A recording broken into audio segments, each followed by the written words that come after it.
Okay, so I know you know. I know you know, but I'm driving down like one of the main streets in Peterborough, Charlotte Street, and there is a man completely slumped over, like his butt is in the air, like when a cute little baby like sleeps in their crib and their butt is in the air and his face is smashed into the sidewalk. And I'm like, oh shit, right? So I'm like, I put on my blinker, I pull over, and people just walk by. Like, it is now normal in Canada to see people slumped over, and you don't know whether they've overdosed, if they're actually alive, or if they're just in a comatose state from the drugs. That is the normal background. It shouldn't be normal. Like, I shouldn't have to do a video on this to tell you that that's not normal. It's not normal. And there are solutions to this problem. And there's nothing compassionate about it, people. There's nothing compassionate about that at all. And you become so desensitized to see this human who is somebody's child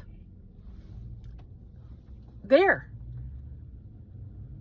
You have to redirect funds that is going into safe supply and keeping people where they're at, and you have to invest it and redirect it into resources, treatment, and recovery. I go back to this story. I was in Turkey and there was no addiction on the street, and I had lunch with a gentleman there who was Turkish, and he wanted me to explain what safe supply was. And I wish I had recorded this conversation, because he didn't understand it. He said, why is the government giving the thing to the people that's hurting them? I don't understand. And I said, it's a great question. It's a great question. And it's this web of misery, because people now, the banks are saying mortgage defaults are going to increase. People are closer to bankruptcy than they've ever been. So you have all of this economic and financial stress. You can't cope.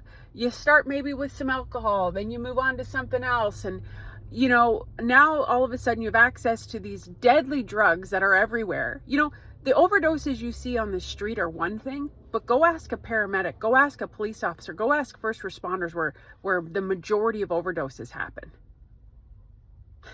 In people's homes, at the kitchen table. And like, drugs are not good. Like, and these people that say, well, you can't force somebody to stop doing it. Yeah? Well, every parent I've ever spoken to, or the people I know who've lost their child to an overdose, sure as shit wanted you to intervene from a government perspective, because they were in no capacity to make that decision on their own. And now you have made medical assistance in dying as an option to people who are struggling with mental illness. The paradox and hypocrisy of that makes no sense. You are in no cognitive state to make a decision for yourself, but we're going to give you the autonomy to make a decision for yourself. That is society failing.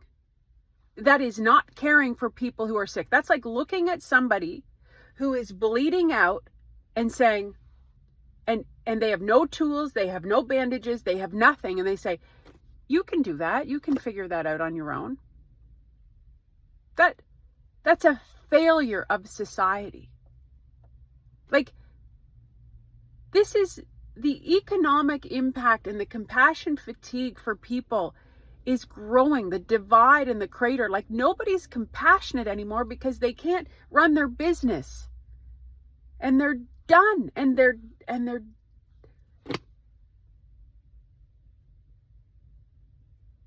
how did we get here?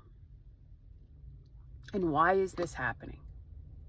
And why is Canada like the only country that thinks safe supply is a great idea? It's not a great idea. There's nothing great about this. And if we don't immediately start redirecting government money into treatment and recovery, that works, not some scam artist who's out there taking families' money because they will do anything they can to help their loved one. This is not going to get better.